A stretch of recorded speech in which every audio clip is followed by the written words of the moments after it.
If we did not have the Electoral College, you need to understand California and New York will always be the deciding factor for the presidential election from here on out based off the population. That's it.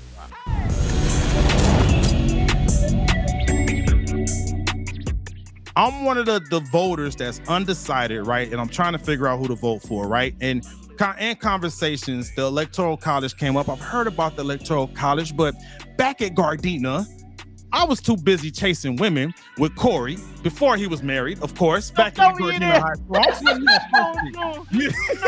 You threw me on Front Street plenty of times, so it's my turn. Yes, we was too busy chasing girls, so I kept ditching government class. So I did not learn some of the basics in government, so I don't really know how the Electoral College works. So Bobby is doing us a favor. She's going to break that down. So, ma'am, the floor is yours. I sure am, and I will tell you, too, if you know me, if you've known me for at least a little bit, you know there are two things I don't stay away from: politics and religion. They are not taboo in my book. We will talk about it. We can civilly, I guess, disagree. You can agree to disagree and stuff.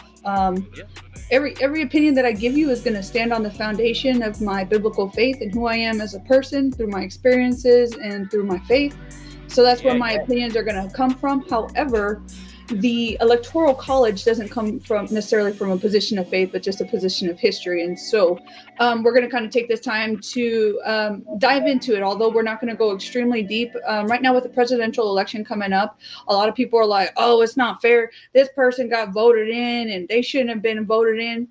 If you know how the Electoral College works, then you would know why we have it, right? Yeah. Let us know, sister, because I want to know. And this is what I'm going to encourage you to do. I'm gonna give you a quick statement, and then I'll kind of go into what you need to do if you want to change things in the future. Okay, so all of the 50 states, they are given different presidential electors, and it's equal to the amount of the representatives and the senators in every single state. The amount of representatives and senators in every single state has to do with the amount of the population. So let's take California, for example. California has over 40 different areas where they have one person represented for that specific area. And so when people are like, oh, I'm not going to show up to these local elections. Well, those local elections are how these people get into these seats. So you can't complain about how the election didn't go according to your liking if you stayed home during the local elections, because those people are who represent you. So what happens is, let's say for the state of Texas. So the state of Texas, because of the size of the population, they themselves have different districts. There's a representative for every single district. I think that state of Texas, according to the Library of Congress, they have 34 electoral votes that go to the overall voting points, or the score, I guess, during the presidential election. There's 530 votes given across the United States, and you need 270 to win, or 271, I'm sorry, to win. And what we need to understand is there's a lot of people that complain. They said, oh, the person that got elected wasn't the person who got the popular vote. However, we don't go off of the popular vote. And this is why it's important. When you go to the polls and you go and you vote, your vote gets cast into a certain ballot box where the representative for that specific area looks at how many people voted for this person, how many people voted for this person, and they will take it and say, okay, for this specific person, we had 54% vote for Kamala Harris in this specific instant. So they put one vote in on the Democratic Party. You go to another part of Texas and they're like, okay, well, this person, according to the amount of constituents that they represent, 57% voted for Donald Trump, one in for Donald Trump. And so what this ends up doing is giving a voice to every single person in the United States, even in these rural areas where without those representatives, they would not even have a voice in the popular vote. So here's what would happen, and this is the absolute truth.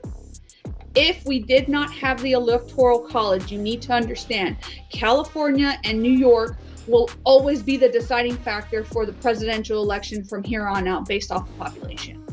That's it. And that does not give the rest of the United States a voice. And if we want to talk about equity and inclusion, then we need to make sure to include the little people out in the middle of nowhere, our farmers, people who take care of us, people who are out doing those hard jobs. And we don't want to be able to recognize, you know, where they stand. And we want everybody's voices heard. Everybody's all right, that makes sense, because I figured majority rules, right? I thought that's what a democracy was. We are not a democracy. We are a constitutional republic. We are a one more time. Republic. Say it again. We are a constitutional republic. We are not a democracy. Well then there you go. That's why we don't have majority Wednesday. But that makes sense. Thank you. I appreciate that, because now I have a bit better understanding. Bobby, thank you. Thank you. So, my question about the Electoral College, right? It's not the popular. It's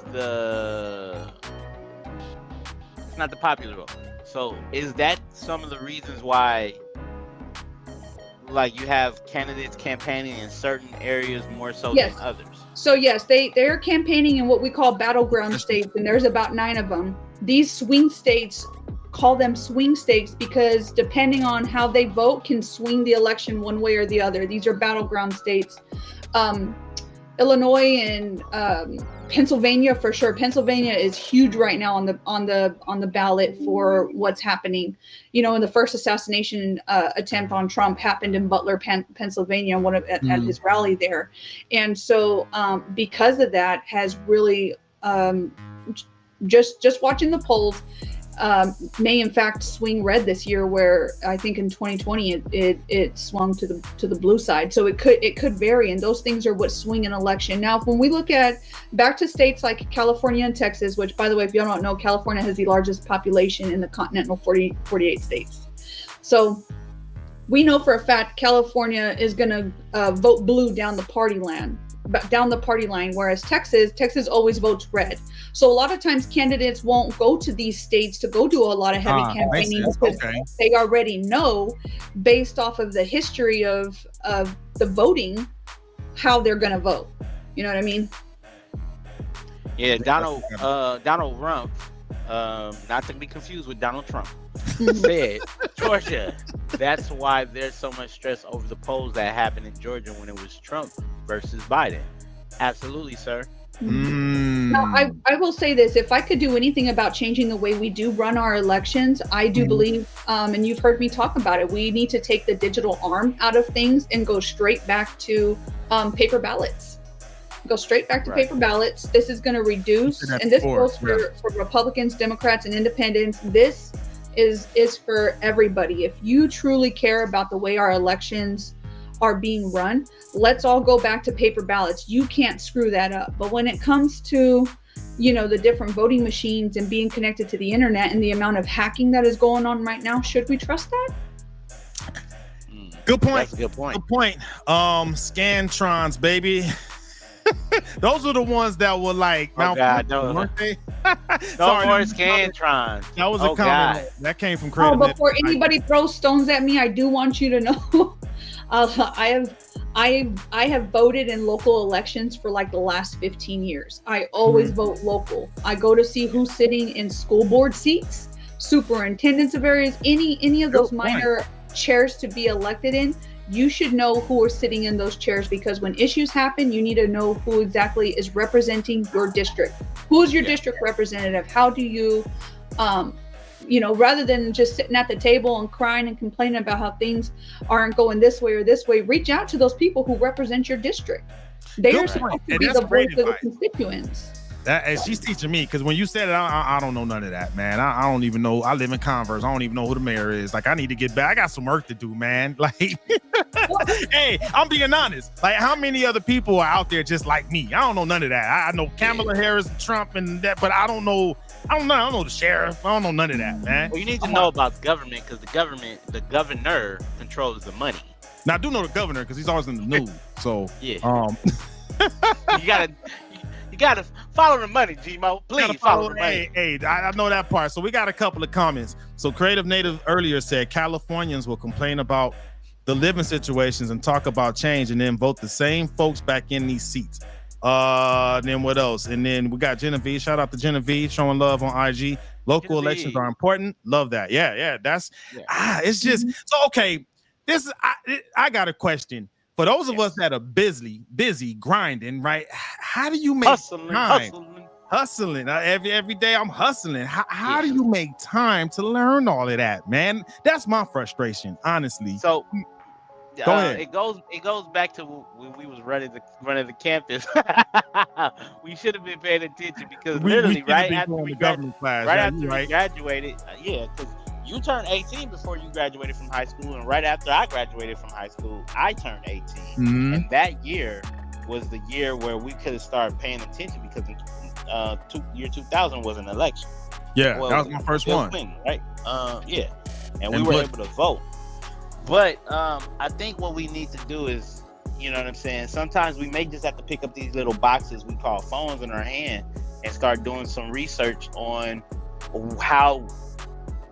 which way we vote, how it would affect us in long term. Yeah, you know you're right. Everything to me is research. Yeah. Right. And speaking of research, Creative Native, he offered a viable solution. Actually, he said, ask a disabled person to look it up for you. They got the time, cuz. That's not a bad. That's actually a good piece of advice. So we have a mixed group of people here, I guess, on where we stand on some issues.